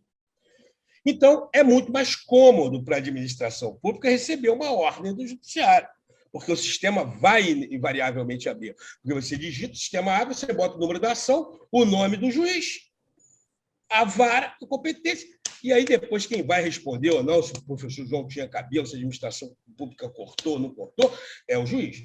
Então, é muito mais cômodo. Mas eu sou uma pessoa incomodada. Então, ou incomodável, ou que incomoda. Todas essas variações do método estão aqui em mim. Então, eu falei, quer saber? Vou abrir um procedimento administrativo dos 28% para a gente parar de ter que ficar recorrendo nesses processos, porque esse é um direito do nosso servidor. Eu vou perder, porque o judiciário está perdendo todas as ações, está ganhando todas as ações, então vamos abrir uma súmula. E aí saiu a súmula 01 a partir da minha procuradoria, porque eu acho que a administração pública não pode ficar fazendo esse papel protelatório. Eu concordo contigo, professor, que falta empenho. Eu só discordo de algumas coisas no sentido... Primeiro, houve, sim, 2 decisões judiciais no âmbito dessa ação direta de constitucionalidade que permitiu a revisão dos proventos de aposentadoria para nele constar o vencimento base. Primeiro, a turma que se aposentou depois da vigência da lei. A turma toda que se aposentou a partir de janeiro de 19, ou melhor, a partir do dia 28 de dezembro de 2018, até novembro, dezembro, provento estava sendo calculado com base na lei anterior. Então, essa foi a primeira determinação do juiz. Corrige isso tudo. A segunda foi para fazer a revisão de todos os proventos que, mesmo tendo se aposentado antes da vigência da lei, tinham paridade de integralidade. E aí foi feito esse grande outro bloco. Ficou remanescente aqueles que, segundo o entendimento da Procuradoria, não permaneceram por 5 anos. Esse argumento é absolutamente fajuto. E eu vou derrubar ele, e aí sim eu concordo contigo, muito provavelmente deverá ser no âmbito do judiciário. A questão da resolução, eu também concordo contigo que uma resolução do Conselho Universitário é muito mais sólido, muito embora também possa ser alterada no futuro por pressões lá, aqui e acolá. No entanto, a Procuradoria ela tem uma função legal, está prevista na lei. A prevista na lei e na própria resolução do Conselho Universitário, que regulamenta a Procuradoria-Geral da UERJ, que ela exerce o controle prévio de constitucionalidade e legalidade para os atos administrativos. Então, esse parecer que está sendo construído e virá proximamente, ele tem, sim, força jurídica executória, porque ela está exercendo a função e que garante ao reitor a chamada segurança jurídica. Porque quem tem a competência privativa para fazer esse controle prévio de constitucionalidade e legalidade é a Procuradoria. No caso do Tribunal de Contas, o Tribunal de Contas da União não vincula o Estado em hipótese nenhuma, mas a do Estado ele faz o controle posterior do ato administrativo. Essa é a essencial diferença. O Tribunal de Contas é um órgão cuja previsão constitucional é de vinculação ao Poder Judiciário, ao Poder Legislativo. Então, você tem 3 poderes do Estado: Poder Executivo, Legislativo e Judiciário. A fiscalização do ato administrativo, seja ele do Poder Legislativo, do Poder Executivo ou do Poder Judiciário, que todos praticam atos administrativos, o ato administrativo, eu quero lembrar, é a manifestação da vontade do poder público. Ela se faz isso, a gente fala aqui o que quiser. A administração pública só expressa a sua vontade a partir de atos administrativos. Então, quem faz a fiscalização da eventual legalidade e constitucionalidade depois da prática do ato é o Tribunal de Contas. Então, ele não tem competência para dizer se esse ato é legal ou não antes da prática. Essa é a competência Então, esse entendimento de que todos os docentes têm direito a que se aposentaram com integralidade e paridade, exercendo regime de dedicação exclusiva, têm direito à revisão dos seus proventos, comprovando, primeiro, se ficou 5 anos, e se não ficou 5 anos, mas que os anos anteriores ele era, de fato, dedicação exclusiva, esse ato jurídico da Procuradoria ele é de segurança jurídica. Ele vai permitir a revisão da aposentadoria, o recebimento dos atrasados e eventual alteração desse entendimento futura. Primeiro,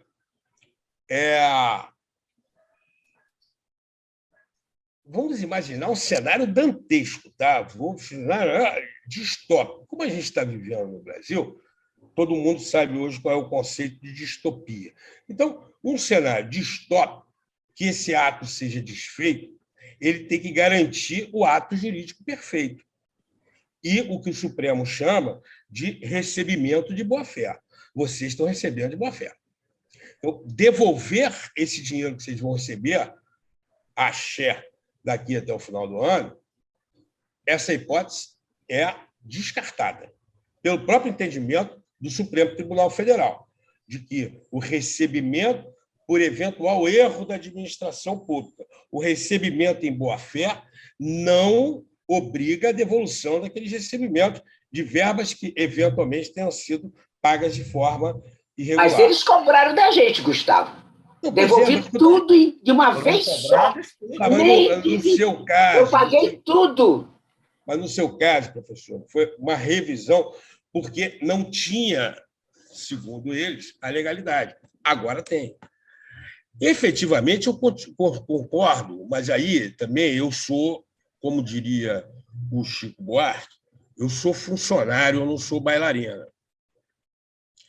E a bailarina aqui são vocês. Muito embora, por causa de eu tanto usar essa expressão, eu vou mostrar para vocês que tem na minha mesa aqui, além da bandeira do Flamengo, eu tenho uma bailarina na minha mesa. Eu ganhei de uma querida amiga, Chuma Schumacher. Eu falo tanto disso, mas eu vou então botar a bailarina para você lembrar para quem que você está trabalhando, que são para as bailarinas. Então, eu sou um funcionário. A orientação política do grupo, das do UERJ, em continuar com a batalha no Conselho Universitário, estou a postos. Eu acho, sinceramente, que a gente devia é alterar aquela resolução para dar mais um arcabouço para a gente. No entanto, professor, diante desse próprio cenário que o professor João antecipou, você também, no sentido de que há certa resistência no Conselho Universitário. Eu depois queria falar um pouquinho sobre isso. Certa resistência, talvez a gente deixe isso para depois de solucionar esse pepino que a gente vai solucionar, nem que seja 2/3 do pepino. Outra questão, rapidamente, a questão da previsão na resolução em 2019. Eu vou dizer, eu fui contra. Aquilo foi inserido no seio da Comissão de Legislação e Norma, que quis fazer essa previsão com o apoio da então vice-reitora, ou melhor, então, com o apoio da administração central, à época. E ali é a primeira resolução, professor. Antes, todas as regulações sobre a dedicação eram feitas por AEDA, que é um ato administrativo de decisão, um ato executório de administração, o AI-5, o AEDA, que previu isso. Mas eu sempre questionei a legalidade desses AEDAs. Eu tenho aqui um material vasto de ofícios e pareceres meus, questionando, inclusive, as previsões do AEDA. Né? E é isso que você me disse. Porra, antes, a realidade era de pagamento de uma gratificação, de um adicional. Ela compõe a remuneração? Compõe, mas não é vencimento base. O que compõe uma remuneração é o vencimento base, mais os adicionais do cargo e individuais. O triênio é um adicional individual, é um direito individual. Tá? Aquele aí era do cargo. O cargo de chefia, uma FG, é do cargo. Quando eu saio, perco. Então, efetivamente, a situação não se aplica àquilo lá, nem uma realidade do que era antes de 2018, que era um adicional. Agora é vencimento base, é indubitável que o docente que aposentou com paridade, cujo ativo teve uma alteração do seu vencimento base, qual que é a ausência de lógica, e de lógica constitucional, quando eu estou falando, de que o docente inativo, cujo par teve um aumento e ele não ter? Porque ele não ficou 5 anos? Oi? Onde está escrito isso? Então, eu penso que acho que o professor Saboia está fazendo uma relevante posicionamento, porque a gente vai resolver, professor, vai resolver. Não vai haver alteração de entendimento, não. Nós vamos ser rápidos. Nós vamos conseguir, até o final de semana que vem, protocolar, e eu vou lá para dentro da Procuradoria e só levanto de lá. Porque só levanto de lá no dia que saiu o parecer da Renata. Hoje você nos deixou mais tranquilo, porque há 2 dias atrás eu fui resolver problemas lá do meu congresso e encontrei membros lá da reitoria, que era subreitor antigo, dizendo que, inclusive, a gente não receberia nada, porque nosso processo, eu cheguei a te falar isso de noite, nosso processo estava mal conduzido, por você também, e mal conduzido pelas DUERJ, que não estava pressionando. Falei, não, as DUERJ está trabalhando desde o início, e muito. E aí dá a impressão que lá dentro da própria reitoria há um movimento contra a própria DUERJ, tentando desqualificar o trabalho das DUERJ. E isso é importante. Mas isso aí é para tirar a responsabilidade de cima dele. Falou para mim direto. Aí eu fiquei irritada, porque eu respondi, não. Daí me disse, a senhora não sabe nada, você não sabe nada do Ixi, Maria. Eu que estou acompanhando desde 2013, brigando por isso, dizendo que eu não sabia nada. Aí eu preferi ficar quieta para não soltar o que eu conhecia para quem desconhece. E trazer para vocês que há um imaginário interno lá dentro e uma força interna ao reitor que puxa aquilo que a gente faz. Então, no momento que você veio com essa proposta de um acordo e a possibilidade de viabilizar, então a gente tem que mostrar que a gente conhece, está trabalhando e que vai enfrentar aquela pressão que não sei por quê, É um negócio incrível. São tão poucos professores, e como me olhou e como falou, como se eu estivesse usurpando da universidade dinheiro. É uma coisa incrível. Então, realmente o que eles pensam da gente. Não tem dinheiro, estão querendo dinheiro. Mas isso aí, professora, é natural. Eu tenho 5 filhos.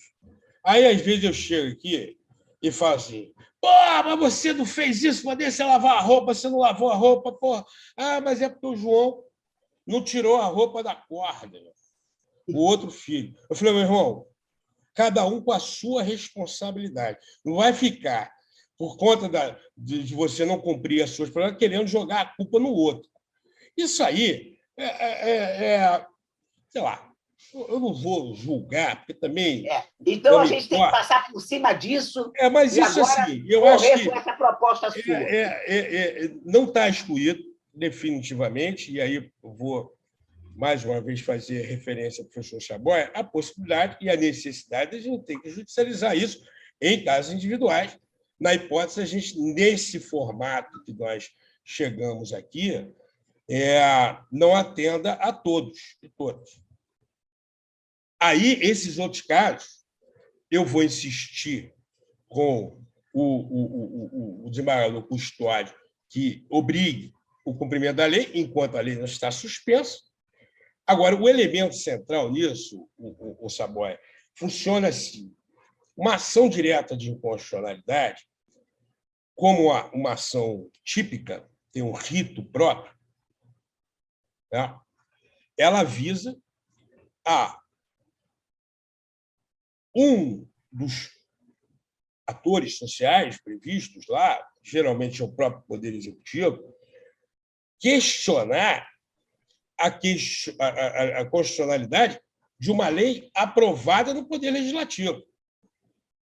Então, ela é uma ação contra o Poder Legislativo. Então, quem é capaz de propor uma ação direta? Os poderes do Estado, o Ministério Público, as federações, as associações profissionais com mais de um ano, os partidos políticos, etc., etc., etc.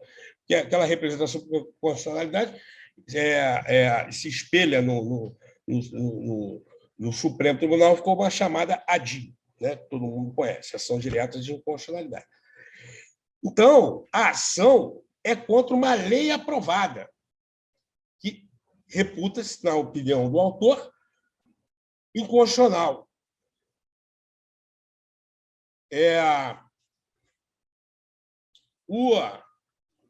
Esse pedido, geralmente não, o próprio rito processual das ações de controle concentrado de constitucionalidade, como essa representação, o ADIM, etc., prevê a possibilidade do juiz, desembargador, ministro, seja lá quem for, ou desembargador, ou ministro do Supremo, ou ministro do STJ, ele é uma liminar, ele faz uma análise prévia para suspender a lei, enquanto vai ser julgada constitucional ou inconstitucional. Por quê? Porque se ele observa, no pedido inicial, que há uma certa verossimilhança, uma certa lógica nos argumentos de inconstitucionalidade daquela lei que está sendo atacada, ele suspende até ela ser julgada. Por quê? Porque, se ele não suspende, a lei continua vigendo, independente de ter sido reclamada no judiciário. E se ela continua vigendo, ela continua gerando efeito. E continua gerando efeito jurídico válido, porque ela está vigendo. Se ela for declarada lá na frente, é lá na frente. Os efeitos que ela produziu durante a sua vigência permanecem inalterados, porque eles têm segurança jurídica, porque foram praticados sobre a exegese de uma lei que estava vigiando. Estava questionada, mas ela estava vigiando. Então, o nosso caso agora é de 19 para cá. Visa a suspender os efeitos da lei. Quando não é concedida, e aí eu vou falar no âmbito, no seio aí dos meus 30 anos de profissão, inclusive como administrativista e constitucionalista, porque eu atuo no Supremo na defesa da OAB Federal, junto com a Andifes, na defesa da autonomia universitária. Então, é uma comissão de 7 advogados, eu sou um desses 7. Então, eu vou falar no seio dessa minha experiência, que quando não é concedida a liminar, É porque o julgador está falando, isso aqui é chororô, deixa surtir efeito. Quanto mais ele retarda o julgamento, menor a chance daquela lei ser decretada inconstitucional. Não é que ela não tenha chance, tem chance. Eu acho que na decisão judicial a gente não sabe o que sai. Eu nunca entendi essa lógica. Decisão judicial e bunda de neném, a gente não sabe o que sai. Não, a bunda de neném eu sei o que sai. Da decisão judicial, às vezes sai uma bunda de neném. Então, a gente não sabe. Mas, aí eu não sei os colegas aí que são vizinhos do Custódio, não sei como é que foi o teor dessa conversa, mas eu faço ideia. As conversas, os despachos, as oportunidades que eu tive com ele, lógico que essa pandemia atrasou muito, que a gente perdeu, eu, sobretudo, perdi aquela interlocução do olho no olho que vocês estão falando aí. Eu tirava 1, 2 dias da semana, que eu saía do meu escritório depois do almoço e ia à Procuradoria do Estado, tomar um café com o Procurador-Geral aqui, ia do Rio Previdência, estava ali, ia lá no tribunal, circulava, não só com o desembargador, mas, sobretudo, com o pessoal, assessores, porque os assessores é que comandam aquele negócio, e ia na LERJ, sacando, né? Agora, com essa pandemia, eu perdi muito dessa interlocução, mas, às vezes, o desembargador deixou claro para mim, tanto assim foi quando ele negou a liminar lá atrás, logo depois da nossa petição de amicus curiae, que foi uma petição que abordou todas as questões, muito mais do que a própria inicial. Ali a gente, pelo amor de Deus, aquilo eu fiquei trabalhando de 6 da tarde às 8 da manhã, virado. Tomei 5 litros de café aqui em casa, igual um doido, porque eu tinha me comprometido com ele, porque eu soube da ação no dia anterior, liguei para ele, desembargador, eu só peço que o senhor analise, me aceite como amicus curiae e que o senhor analise a liminar depois de ouvir os meus argumentos. E ele negou. E o que vem dando sinais, tá, é que ele não quer julgar essa ação. Por que ele não quer? Porque o Poder Judiciário é um poder do Estado. E ele estará julgando contra o Poder Executivo. Entendi. Daí o que é muito mais difícil de você advogar, e aí eu não sei porque eu escolhi isso na vida, mas talvez pela loucura que eu sou, de você advogar contra o Estado. Eu advogar contra o meu vizinho que está com infiltração em cima de mim, é evidente. Contra o Estado, eu estou advogando contra a união de 3 poderes. Então, o Judiciário dar uma sentença contra o Executivo é muito mais dolorido. É muito mais dolorido. Tem esse elemento emocional de sou egresso da UERJ, estou entrando contra a UERJ. Tem, mas, sobretudo, ele está julgando no frigir dos ovos contra ele próprio. Porque o Estado é a união dos 3 poderes. É lógico que a gente vê movimentos diferentes dentro da história. Por exemplo, no momento, o STF virou um querido. Eu vou arriscar dizer aqui que, depois desse bolsonarismo, o que a gente tem de melhor dessa história todas são as decisões recentes do Supremo, que vem mudando paradigmas para poder julgar contra o Poder Executivo. Mas, de qualquer sorte, o ato jurídico, quando for praticado nos próximos meses, com base nesse controle prévio, esse parecer da Procuradoria-Geral da UERJ, será no esboço, no escopo, no seio da sua função de exercer o controle prévio de legalidade e constitucionalidade. Então, ele dará segurança jurídica, sim. Eu acho que vocês têm que avaliar, junto com a diretoria, etc., a oportunidade e a conveniência de continuar no Conselho Universitário discutindo isso para a gente poder fazer a revisão daquela... Porque aquela proposta que eu fiz ali, de resolução para o Conselho para alterar aquela de 19, são 3 folhas. As 2 primeiras é só de consideração, que é a motivo e motivação do ato. Eu dou todos os elementos para dar segurança jurídica ao Conselho Universitário e à reitoria de que aquilo ali é o melhor caminho. E depois uma folha só com a lei, com a norma propriamente dita. Mas, de qualquer forma, eu sei perfeitamente, ou sei não, mas tenho uma expectativa, e ontem eu falava isso com a professora Bia, já falei isso aqui no princípio, que talvez esta medida não vá atingir a todos. Mas esses outros que eventualmente não sejam contemplados com essa fase do nosso jogo de xadrez, pode ser que ainda fique ali algumas peças, e aí sim a resolução do Conselho Universitário poderia dar essa garantia, mas aí sim virá uma decisão judicial, seja no juízo singular, seja no seio daquela direta de constitucionalidade. Pessoal, não vou deixar ninguém na mão, não vou deixar ninguém na mão. Ótimo, obrigado. Deixa a professora Maria Tereza falar, ela quer falar. Fala, Maria Tereza. Eu fiquei interrompendo e eu expliquei que a minha ansiedade foi sentir isso com o pessoal da reitoria, entendeu? Que cerca o reitor dizendo que eu não sabia de nada, que as duas não faziam nada. Professor, só para completar. Mas aí passou quando eu conversei com vocês.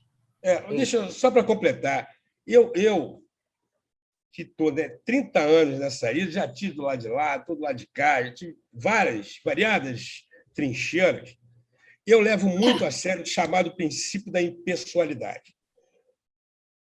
Então, professor fulano de tal, está subindo a reitoria, está falando isso de você. Preocupei para caramba. Eu prefiro que a reitoria fale mal de mim do que fale bem. Eu fiquei com medo que isso não vai sair. Então, se vai uma pessoa, aí eu quero crer. Vocês não vão ganhar nada. Eu quero que ele esteja falando isso como administrador. Eu vi essa reunião de hoje. Eu sou uma pessoa também que do Vários Leões, para não entrar numa... E não vou ficar me pegando com essas... Não, mas você trouxe uma versão... É lamentável. Eu lamento muito, professor. A senhora até conversou comigo, me dizendo quem foi, que é uma figura que me conhece há 30 e tantos anos, que chegou a fazer movimento estudantil comigo nos anos 80. Éramos ambos... eu era dos independentes. Eu falei, caramba, a vida inteira... Não, mas isso aí é conversa fiada, até porque isso não passa pela pasta dele. Isso aí é aquela coisa da rádio, tão empolgados com a Rádio Corredor, porque a pandemia ofuscou um pouco a chamada Rádio Corredor. E eu nem fui agora voltou. Informação, encontrei por acaso. Pois é, a Rádio Corredor foi por acaso. Mas deixa quieto, professor, não vamos atropelar. Só estou me comunicando com vocês. Entendi. Mas nós vamos resolver dessa forma. Beatriz, eu falei? Vamos dar segmento dessas estratégias, vamos ver, mas sem perder o foco. Acho que o professor Saboia está dito, no ponto de nos mantermos mobilizados. Não, eu tô agora seja achando que vai... para corrigir integralmente todos os casos. Depois dar uma última palavra. Pois não. Posso? O que eu estou querendo dizer, em suma, é que a gente não pode perder, como o próprio Gustavo colocou, os focos. Nós temos dois focos, o foco administrativo e obviamente, o foco jurídico. O foco administrativo, o Gustavo já chegou a comentar dessa outra possibilidade que a gente não tinha falado ainda anteriormente, que é justamente de tentar abarcar uma parte do nosso grupo que tenha esses requisitos. É uma solução. Agora, administrativamente, é não se perder a possibilidade de alterar essa resolução, porque mesmo o desembargador custódio deferindo o pedido das UERJ, quando cair na UERJ vai dizer a mesma coisa, não tem 5 anos, então eu não posso, aí vai, comunica ao desembargador isso, comunica aquilo. Então, quer dizer, a gente vai esbarrar sempre nessa resolução que exige os 5 anos. Então, não podemos perder as duas abrangências. Tentar o administrativo, quanto se puder facilitar, conseguir, ótimo, a gente vai diminuir o número de prejudicados. Ótimo, não tem problema. Agora, a resolução administrativa para tentar abarcar todos do grupo é justamente essa, tentar atacar o que está nos prejudicando, que é a tal da resolução dos 5 anos, onde não se prevê, não tem Mas se ele previsão chamar pro legal. acordo- A gente não mudou de cargo, ninguém mudou de cargo, tá? Quando se aposentou. Tá? Todos eram professores, tá? Continuaram sendo professores. Claro, se você era professor, passou a ser procurador, professor e médico, é outra coisa. Cargo é diferente, mas ninguém mudou de cargo. A gente está falando de gente aqui com 35, 38, 40, 42 anos de UERJ como professor. Tá? Então, essa alegação ela é frágil. Tá? Então, é o foco, tá, administrativo dentro da universidade, junto com o Consune, e tentar apressar o que a gente está tentando de todas as vias, né? Ver se o desembargador Custódio consegue abarcar todo esse grupo. Se ele conseguir dar uma decisão, se ele der uma decisão, tá? E está insistindo tanto na conciliação, que é como o Gustavo falou, né? Quem quer prejudicar a lei logo de início é igual na área ambiental, que eu trabalho muito. Se você não conseguir eliminar na área ambiental, já era, vai ser destruída a floresta e você perdeu. Então, se ele não deu a liminar de início... Agora eu quero formulário. Então, vamos tocar o barco adiante. Era só isso para fechar. Formulário. A gente encerrando aqui, eu até iria sair, mas eu já comuniquei à turma que eu não vou, porque eu vou me dedicar exclusivamente a vocês, né? Ótimo. Parafrasear, porque hoje é a inauguração. A minha querida amiga Marielle Franco hoje faria 42 anos e hoje tem a inauguração da estátua dela lá no Buraco do Mundo, uma solenidade. Fui convidado pela família, mas a minha esposa está indo, eu não vou, não, porque eu vou fazer esse material, vou encaminhar ainda hoje para a diretoria, dar uma última pente fino. A Bia é maravilhosa para fazer essas revisões, e aí a gente starta para vocês. Vou combinar de fazer um tutorialzinho, uma notazinha de como é que se lê aquilo, como é que se preenche, etc. Vou colocar nesta nota, se a diretoria permitir, o meu telefone de WhatsApp, para que algum professor tenha alguma dificuldade de preencher pontualmente alguma questão, possa entrar diretamente em contato comigo para a gente acelerar esse negócio. E penso que a gente pode dar o deadline até quinta-feira de semana que vem. Isso. Perfeito. E aí, quinta-feira entregou, a gente faz um apanhado. Gente, está faltando, porque quarta-feira a gente já faz uma prévia. Tá bom, se até terça, quarta, todo mundo entregou, maravilha, o prazo se extinguiu ali. Mas na quarta-feira a diretoria faz um checklist para ver se quem está faltando e bota lá no grupo e, ao mesmo tempo, fala individualmente com essas pessoas nos privados para poder sensibilizá-los a entregar a documentação tempestivamente até quinta, para na sexta-feira as do UERJ protocolar isso lá no gabinete do reitor, que vai instruir o processo e encaminhar para a Procuradoria. Com esse novo parecer, eles vão concluir o processo e encaminhar para o Rio Previdência. Aí nós temos mais essa etapa da batalha, que foi rápida da última vez. Foi rápido. Ótimo. Foi rápido. Naquela revisão das aposentadorias que se deu em novembro do ano passado, que foi exatamente a paridade, os casos assemelhados aos de vocês, que era a paridade, no entanto, que aí veio aquele entendimento dos 5 anos. Então, essa turma, esse processo do Rio Previdência não durou nem um mês. Ele imediatamente fizeram. Então, quero crer que essa batalha do Rio Previdência também seja célere, e aí a gente consegue fazer a revisão, quiçá, no vencimento, no provento de novembro, para ser pago em dezembro, ou dezembro para ser pago em janeiro. Porque eu tenho insistido isso, eu não sei nem se eu botei isso na petição minha lá com o desembargador, mas eu sempre converso isso e tenho posto isso em diversos pareceres. Eu advogo também para os servidores da Defensoria Pública do Estado do Rio de Janeiro, advogo para os docentes da FAETEC, ensino superior, enfim, para os servidores do Instituto de Pesca, os biólogos e ecólogos lá. E eu fico dizendo isso porque essa mania que a administração pública fica de postergar o direito, de ficar, como disse o Saboia, a Procuradoria do Oeste fica inventando argumento. Isso tudo, para mim, é ato de improbidade administrativa, porque eles não estão economizando nada. Eles estão criando um passivo. porque o direito de vocês nasce todo dia. Então, o retardamento disso aumenta o passivo que o Estado vai ter que pagar para vocês. Se tivesse feito essa revisão em novembro do ano passado, por exemplo, o professor receberia, em média, 200 mil de atraso. Vocês vão receber 300.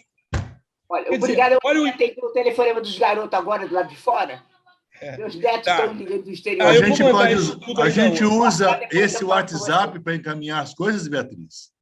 Obrigada, hein? O material, a gente usa esse WhatsApp para mandar para as do EJO? O material que eu falo... Eu vou abrir um e-mail, professor. Tá ótimo. Tá eu vou abrir o e-mail. Tá ótimo. Diz aí, como é que é o nome de vocês no grupo lá? Como é que é o nome do grupo? Beatriz que sabe, nem sei. O grupo do WhatsApp, Bia. Como é que é o nome? Aposentados, eu não sei. UERJaposentadossem.com. Vou abrir um e-mail desse. O nome é Aposentados Sem DE. Tá, então eu vou abrir um aposentadosem.gmail. Mais um e-mail, né? Tá ótimo. Vou abrir um e-mail desse. Tá bom. Aposentados sem DE, as do ERJ. Também gosto mais do e-mail. Acho mais confortável. E depois ficava até mais fácil para eu sistematizar a documentação. Por isso que então, eu vou abrir esse e-mail, e aí tem acesso a ele, eu e a diretoria, e vocês vão encaminhando para lá, e depois a gente dá o feedback, fazendo dessa forma. Na quarta-feira a gente faz um checklist aí para ver se está todo mundo, se não está, aí aperta para na quinta-feira a gente está com tudo na mão e sexta-feira protocolar. Maravilha. Bom, então, já me resta pedir então, aos participantes do grupo do CNDE que, por favor, entrem em contato. Tem alguns aposentados CNDE que não estão no grupo. Então, quem os conhece, quem as conhece, por favor, avisa dessa situação para a gente abarcar o maior número possível nessa ação coletiva, né? Que nosso interesse é fazer a coisa coletivamente, tá bem? Eu conto com a ajuda de vocês. E, além do mais, esse material que eu vou encaminhar, que a Bia vai encaminhar através do grupo do WhatsApp, pode ser encaminhado para os demais que não estejam, eventualmente, no grupo, que não quer. Não quer. Então, isso aí. Vocês podem pegar esse material. Eu tenho um colega aqui que está nessa situação, mas não lá, pum. Então, aqui o material que você tem que preparar para encaminhar para este e-mail para ser atendido nesta demanda. E, professor Saboia, se precisar, lá na frente, nós vamos para dentro deles, no judiciário. E aí eu conto, inclusive, também com o seu apoio, com a sua experiência lá nessas ações. Eu vi lá a sua ação, dá vontade de bater, não dá uma raiva. Eu fico olhando aqueles argumentos da Procuradoria que eu falo, pelo amor de Deus, cara. Dá vontade de entrar dentro do computador e socar o sujeito que escreveu aquilo, arrancar todos os 10 dedos dele para ele não poder digitar nunca mais nada na vida, entendeu? Pelo amor de Deus, gente, me ajuda. Mas então tá bom. Um abraço para vocês. Com prazer vê-los. E peço mais também desculpas da gente não ter feito presencial. O próximo será presencial. A gente pode fazer híbrido, para poder atender professores que eventualmente não estejam. A gente monta uma sala lá nas do ERJ, com equipamento digital para os professores, e aí também será o momento de um forte abraço coletivo. Eu só queria justificar essa reunião hoje online, porque aqui hoje tem um jogo do Maracanã, aqui nas proximidades da UERJ. Então, não é nada aconselhável que se chegue perto da UERJ. Inclusive, uma dessas quartas-feiras para trás, as aulas foram suspensas porque é uma baderna, é uma confusão, é roubo, é correria, e nós não merecemos passar por isso. Então, foi essa a razão da... Mas a próxima será presencial, nem que seja no formato híbrido. A próxima será presencial, se Deus quiser. E aí nós daremos um abraço coletivo.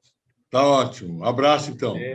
Um abraço, gente. Obrigada, viu? Tá bom. Valeu, pessoal. Muito obrigada, Gustavo. Obrigada, Leandro. Obrigado aos participantes todos que estão aqui. Vamos conseguir. Vamos espalhar as notícias, né? Espalhar as novas. Muito obrigado. Uma boa tarde. Isso aí, valeu, pessoal. Tamo junto.